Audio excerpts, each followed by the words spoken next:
Un lujo lo de hoy. He tenido la posibilidad de compartir varias charlas con ambos, con el doctor Adolfo Bertini y con la doctora Vanessa Lucero, que ambos se desempeñan en la cátedra de litigación oral de la UNT. La verdad que están muy bien preparados en esta cuestión, en la cuestión de la litigación oral, y hay que aprovecharla a ambos. Bienvenidos, muchas gracias por aceptar la invitación y los escuchamos. Bueno, ¿empiezo yo? La que quieran, cualquiera de los dos. Sí, bueno, vamos a tener los micrófonos abiertos nosotros porque vamos a tratar de dar las clases como generalmente las damos, que es de a dos. Como no sabíamos cómo estructurar la clase, dado el poco tiempo y la necesidad de transmitir cuestiones prácticas, nos vamos a acompañar por un PowerPoint que en realidad tiene disparadores de ideas,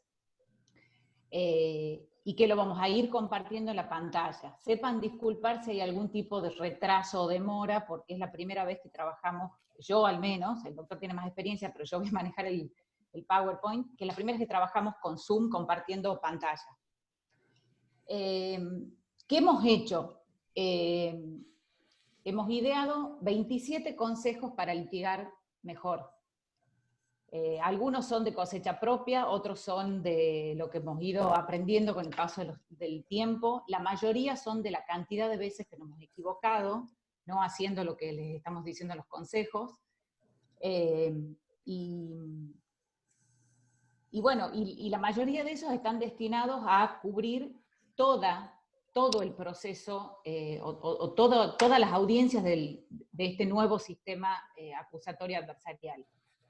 Es decir, no son consejos para el debate oral o para las audiencias preliminares. La forma de litigación y las técnicas de litigación, que es de lo que vamos a hablar hoy, creemos que se tienen que usar desde el primer momento en el que uno toma contacto con el cliente. Otra cosa que me parece una advertencia buena, después vamos a contestar las preguntas que quieran, pero tengamos en claro que esta clase o esta charla, no es una clase, es una charla con ustedes, es sobre litigación, no sobre procesal. ¿Sí? Nosotros no somos procesalistas, obviamente no nos queda otra que saber o estudiar, pero lo que queremos transmitirles son herramientas de litigación. Entonces, cuestiones procesales concretas, más allá de algunas que puedan ser interesantes desde el punto de vista de litigación, tratemos de hoy dejarlas afuera de lo que puedan ser las preguntas o el diálogo. Yo voy a empezar.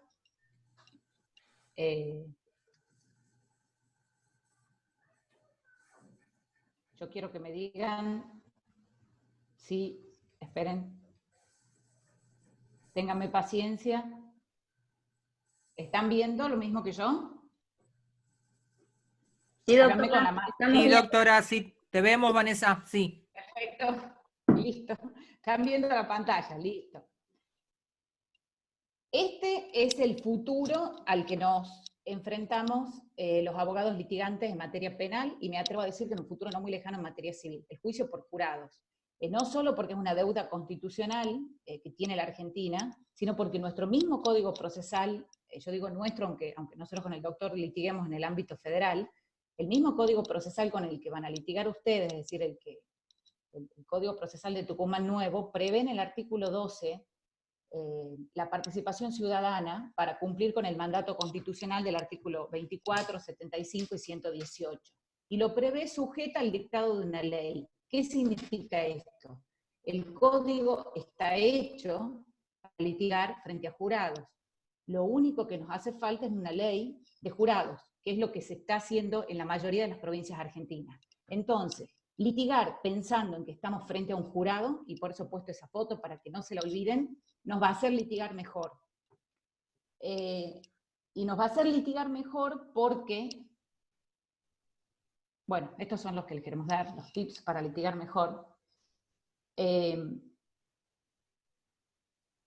Nos va a hacer litigar mejor porque las técnicas de litigación para litigar frente a jurados nos dan herramientas que nos hacen ser más creíbles y más persuasivos. Y te doy la palabra, Adolfo.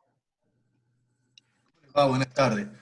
Bueno, decía Vanessa algo muy importante, y es que las herramientas de litigación que nosotros proponemos, las que nosotros usamos, son las que están hechas para litigar con jurados populares o con jueces técnicos. ¿Por qué decimos con los dos?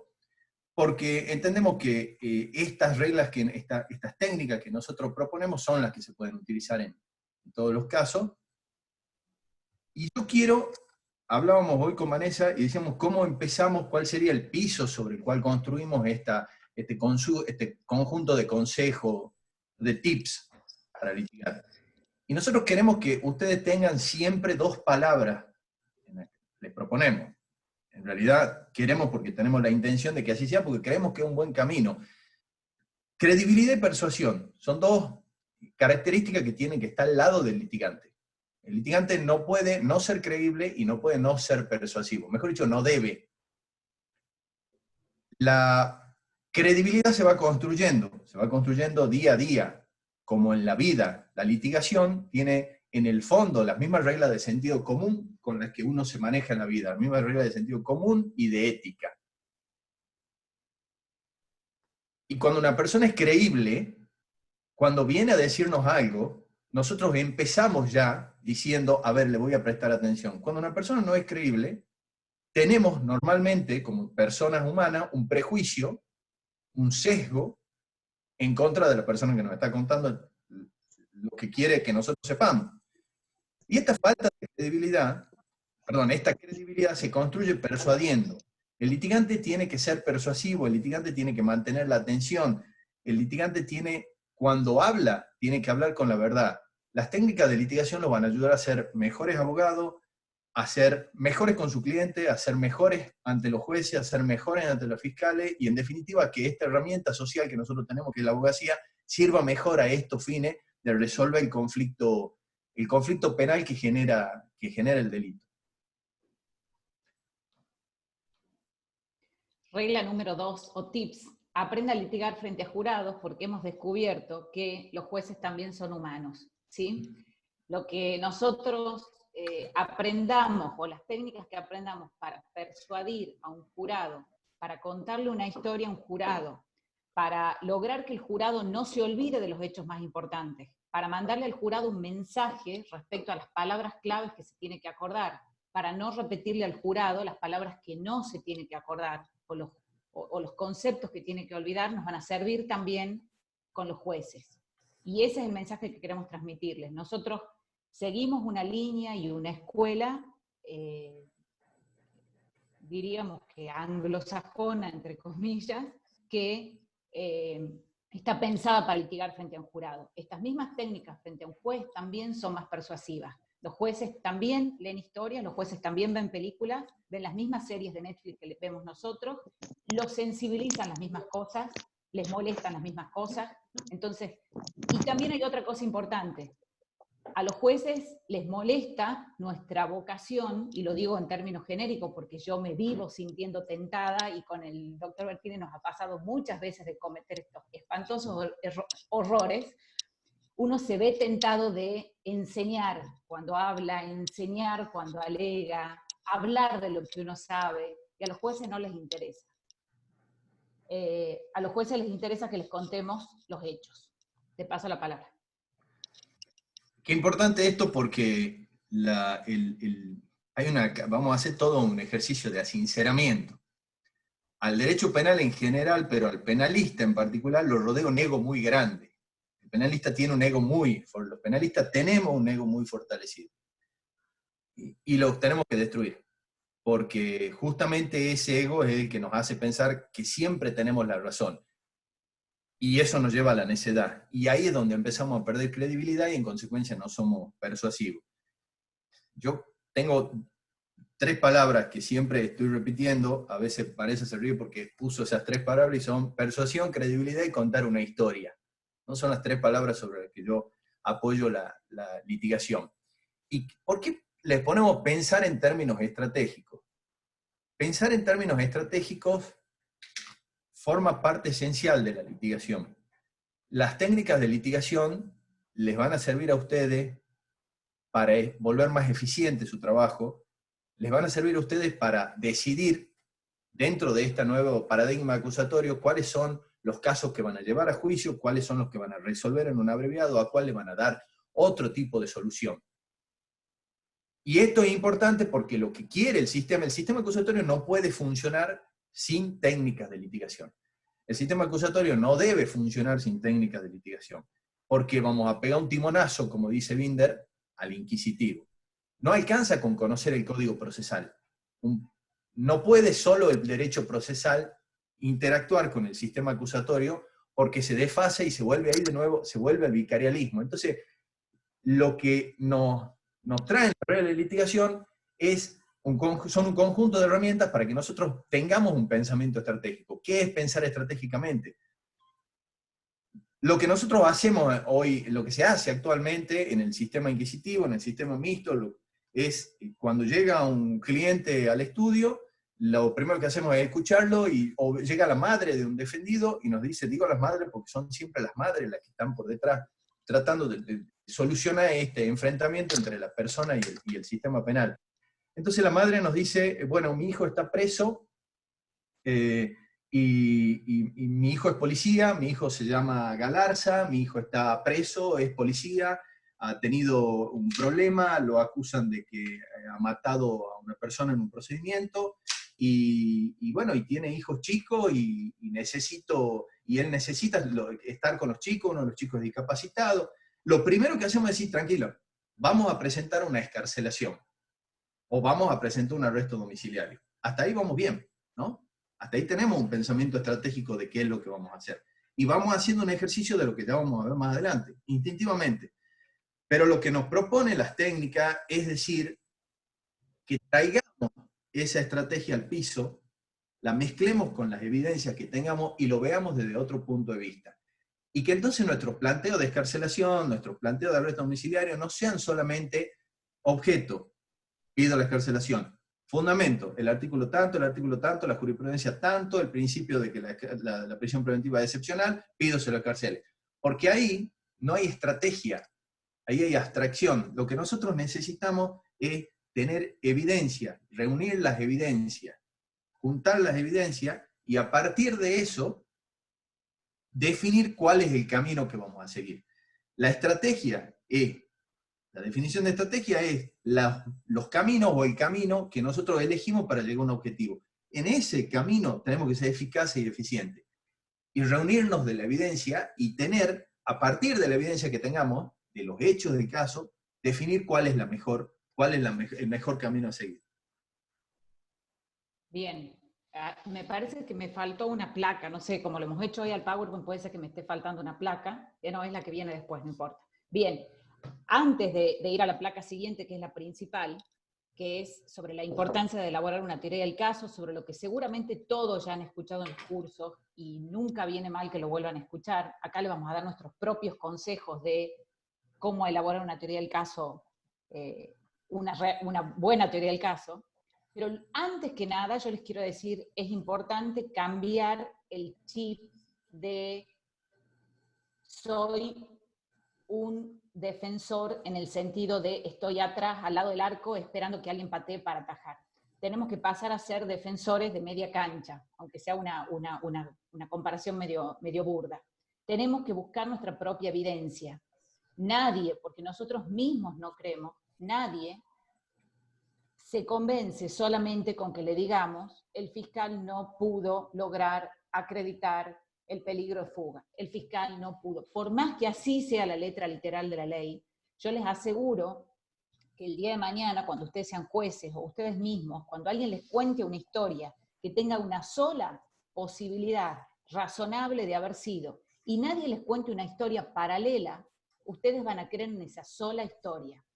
Por eso, tratemos de sacarnos el chip, que nosotros lo hemos tenido muchísimo tiempo, de solamente sentarnos a contestar que el fiscal no pudo demostrar. Y cuando yo digo busque su propia evidencia, sé que toco un tema sensible entre la defensa particular, de hecho lo he escuchado en otras charlas, como es y perdón que acá haga una pequeña digresión, como es la dificultad que tiene el abogado defensor privado para producir su prueba. Sobre todo porque está sujeto a la voluntad del fiscal eventualmente, y luego, si el fiscal le dice que no, a la voluntad del juez de garantía.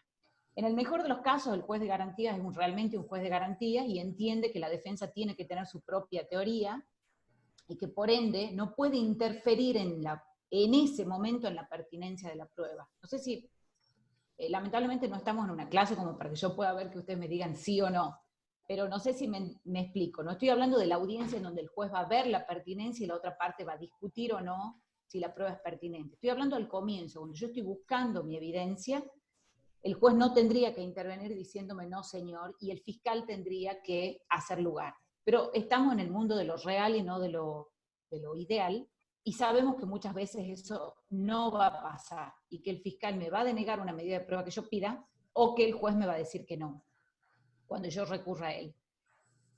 Nuestra única, yo incluso lo he consultado con algunos docentes de otro lado, es un tema en blanco. Mi idea, y la idea que tiene el doctor también, Bertini, es que esto tiene que ser una reforma legislativa, que faculte a los abogados a gestionar su propia evidencia en lo que respecta, y voy a ser clara en esto, por ejemplo, a los pedidos de informes a oficinas públicas.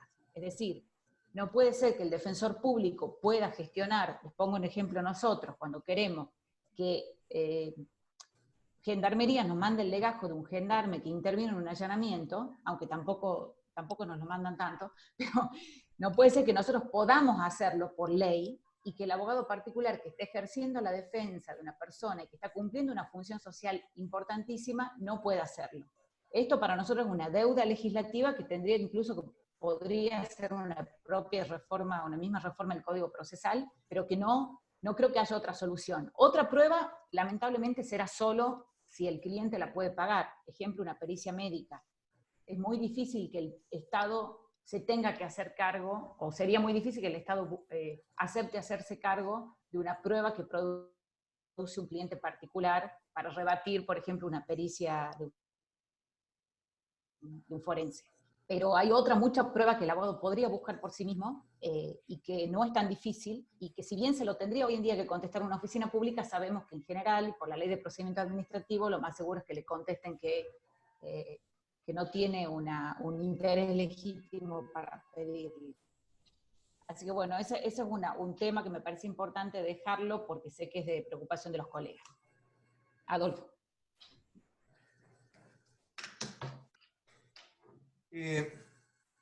Yo hace un rato les hablaba de contar una historia.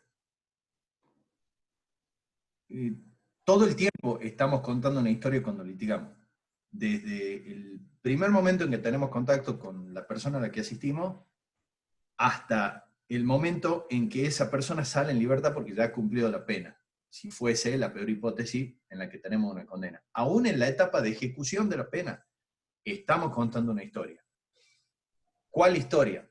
La historia de lo que ocurrió, según nosotros, basándonos en los hechos que no se pueden discutir, que se llaman incontrovertibles, y en evidencia, y sujetándonos a la ley. Y esto se llama teoría del caso, y tenemos que tener siempre una teoría del caso. Cuando nosotros le ponemos ahí en la placa que procuren que sea buena, es porque si no es buena no es teoría del caso, no va a servir. La teoría del caso les va a servir a ustedes desde el principio hasta el final. Les va a servir para saber si ese caso va a juicio, si ese caso se resuelve en un juicio abreviado, si ese caso se resuelve por una suspensión a prueba, les va a servir para otra de las medidas. Es más, les va a servir para saber si ustedes pueden instar la aplicación del principio de oportunidad, por ejemplo, sin entrar en cuestiones procesales. Pero la teoría del caso es la que define todo. Y la teoría del caso va a ser que ustedes se vuelvan más eficientes, insisto en esto, y sean más éticos, porque la ética acompaña al sistema acusatorio. ¿Por qué la ética? El sistema acusatorio le pide ética a todas las partes, porque para tener una respuesta eficaz, eficiente, y dar mayor solución más rápida al conflicto penal, para que la persona que está sometida al proceso penal tenga una respuesta rápida, la víctima también, sin perjuicio de las posiciones particulares que podamos tener sobre intervención o no de víctima, las víctimas y la sociedad representada por la Fiscalía tengan respuesta rápida, ¿sí? Pero para eso se necesita que sea ética la parte. Y la ética como respeto a la contraparte, como respeto al defendido, como respeto al sistema, como respeto a uno mismo. La teoría del caso, ese mapa que los va a ayudar a ir por toda la causa, es fundamental. Y vamos a usar nuestra terminología, así como Vanessa les dijo que nosotros decidimos los 27 tips, bueno, le vamos a decir que para nosotros hay una teoría del caso que es central, que es la de los hechos, y después hagan de cuenta que hay varios satélites, que son pequeñas teorías del caso, que son las que ustedes van a utilizar en audiencias preliminares, en audiencia de control de detención, en audiencia de formalización de acusación, en audiencia de control de acusación. En todas las audiencias ustedes van a tener que tener una teoría del caso.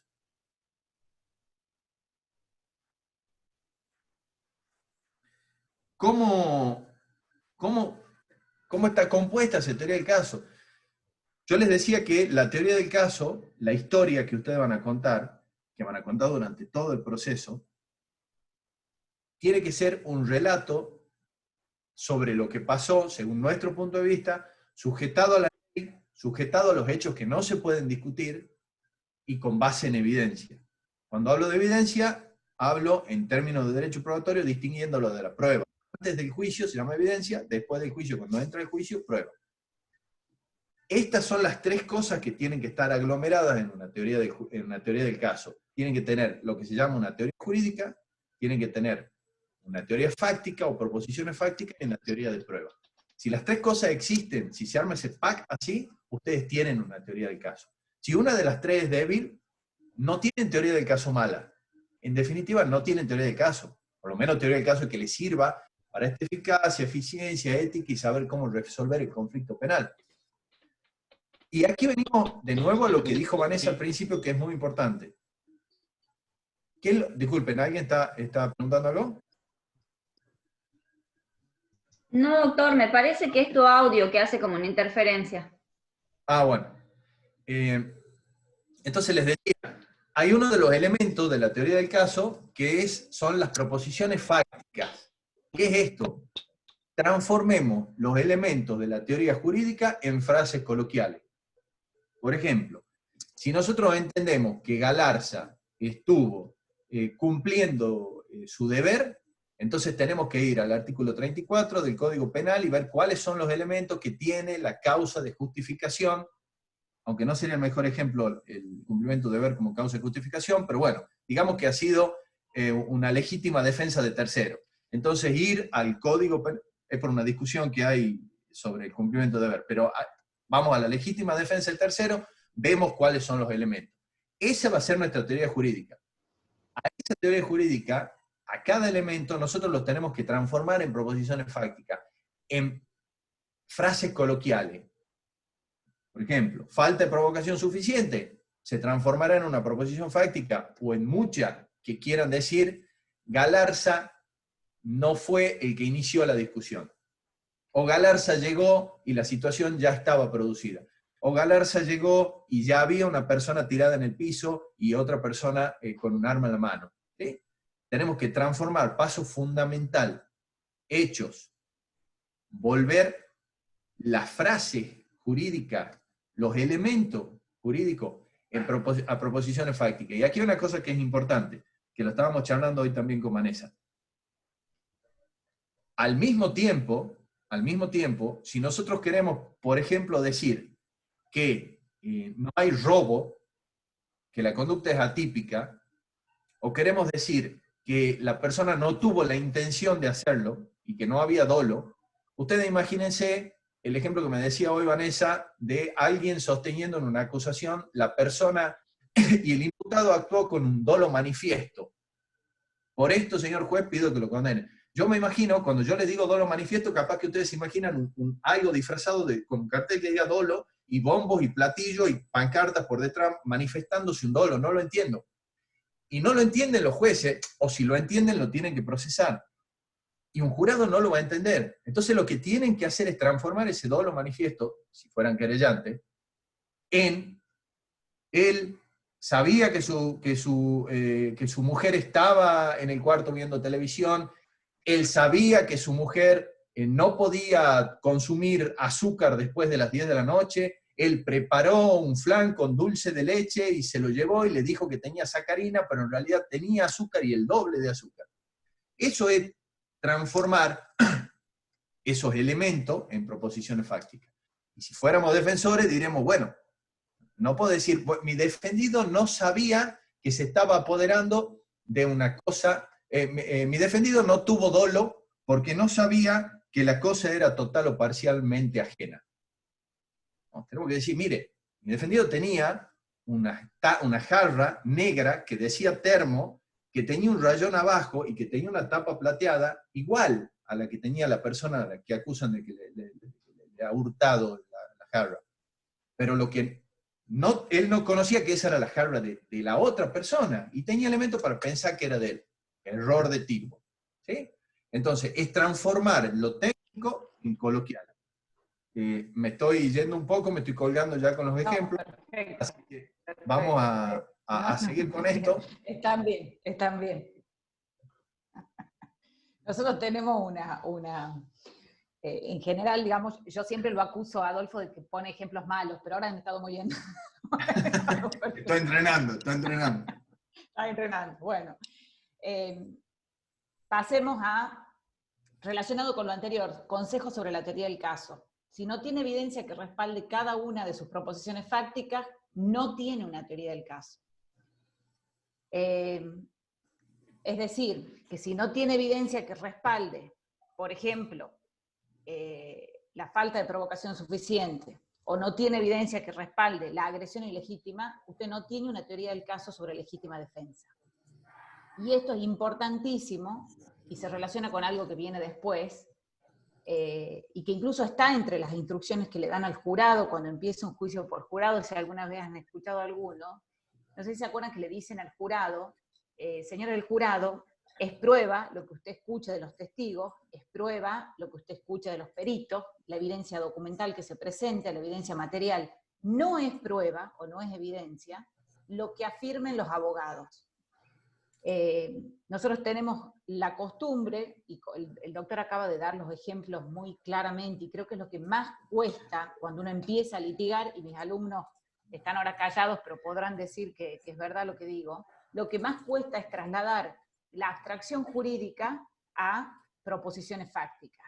Cuando uno la traslada a proposiciones fácticas, se da cuenta que muchas veces no tiene evidencia que respalde cada una de las afirmaciones de hecho, pero que cuando lo dice a modo de abstracción, pareciera que no hiciera falta. Porque si yo digo obró con dolo, o obró con una violencia tremenda, pareciera que mi misma palabra descriptiva de violencia está diciendo mucho. Cuando yo lo traslado a hechos, me doy cuenta que si no tengo la evidencia que respalde las 2 trompadas sobre la cara, o el balazo en el pecho, no lo puedo decir, no lo puedo afirmar. Aunque a ustedes les parezca o pareciera una verdad de perogrullo lo que estoy diciendo, es así. Cuando uno traslada la abstracción, una frase, a una proposición fáctica, aunque suene medio abstracto, se da cuenta o empieza a darse cuenta si tiene algo que respalde. Si yo no tengo a cada proposición fáctica una evidencia que la respalde, tengo que volver a pensar mi teoría del caso. Porque como les decía el doctor antes, no es que la teoría del caso es mala, es que no la tengo. A cada elemento del tipo objetivo, subjetivo, si soy acusación, tengo que tener una proposición fáctica que lo represente, y tengo que tener una evidencia a su vez que lo respalde. Sí. Por supuesto que por ahí algunos abogados pueden actuar de querellantes, por eso pongo el ejemplo. Esta es mía, ¿verdad? No, es tuya. Tengo una sola teoría del caso. O Galarza no disparó, Galarza cumplió con su deber. Yo me estaba acordando de un día, por suerte, digamos, no por otra cosa, me toca estar sentado en una mesa comiendo con un penalista dogmático del derecho penal argentino, muy conocido. Y entonces, otro de las personas que está en la mesa dice, Adolfo está en toda la onda nueva esta de la litigación oral, le dice, y apoya el acusatorio. Entonces este pope del derecho penal me dice, mi querido amigo, eso es todo mentira, no es nada más que argumentación. La verdad que en ese momento, entre la mezcla de que me estaba hablando esta persona con un peso específico muy grande, y la afirmación vertiginosa, me quedó sin respuesta. Pero después me he puesto a buscar entonces los libros de argumentación de que él hablaba. Y hay una cosa que hay que tener claro. Por supuesto que esto es argumentación. Por supuesto que hay que saber argumentar. Pero lo cierto es que la sola argumentación no sirve. Así como no sirve ser 100% dogmático, ni ser 100% histriónico, porque la litigación no es histrionismo, así tampoco es argumentación sola, aislada. No, no. Persuasión, credibilidad. La argumentación persuade, sí. La argumentación vuelve creíble, sí. Pero ¿qué pasa si nosotros argumentamos mirando al piso, sentados desde atrás de un escritorio o leyendo? ¿Qué pasa si a la argumentación la presentamos por escrito? Porque entonces, cuando en el sistema escrito, bien, si la argumentación fuese litigación, entonces resolveríamos con la sola argumentación todo. Es que no, la argumentación es una parte de la litigación. Bueno, perdonen esta referencia a una cuestión que, si bien está vinculada a un tema que se sale de lo que estamos charlando hoy, pero ¿por qué esto ponemos, tengo una sola teoría del caso? Esto, queridos colegas, es muy importante por lo siguiente.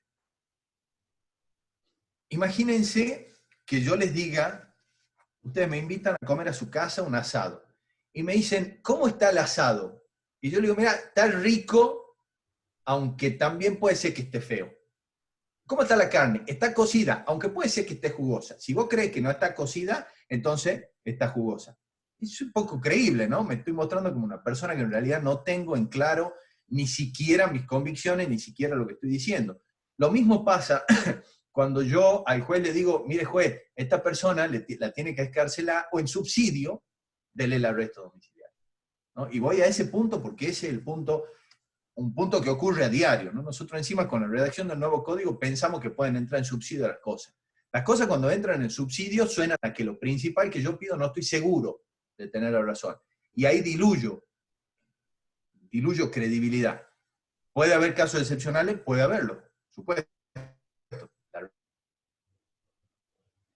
O Galarza no disparó, o Galarza cumplió con su deber. Ustedes imagínense que yo me pare delante de ustedes como jurado y les diga, miren, Galarza no disparó. Pero en el caso que ustedes llegaran a creer que Galarza disparó, porque como va a haber un juicio, y va a venir el fiscal, y va a venir yo, y vamos a presentar pruebas, si en algún momento a ustedes se les pasa por la cabeza que Galarza ha disparado, era porque estaba cumpliendo el deber. Me parece, perdón, que nos queda menos de un minuto, ¿puede ser? Sí, doctora, eso les estaba por decir. A los colegas que no saben, pueden ingresar inmediatamente en el mismo video link cuando salgamos, porque esto se va a cortar ahora, y continuamos con el otro módulo. Van a ingresar todos con el audio silenciado, el doctor Bertini y la doctora Lucero van a habilitar su audio y van a continuar con la charla. Gracias, doctora. Perfecto. Espero que vuelvan todos. Sí, vuelvan, que quedan lo mejor. Quedan 20 consejos. 19. Bueno, seguí hasta que se corte, ¿o no? Bueno, entonces, no se deben tener dos historias contradictorias, porque entonces dejamos de ser creíbles. No se pueden tener dos historias en subsidio. Hay que tener una historia, un relato para contar. Y eso, para eso nos ayuda la teoría del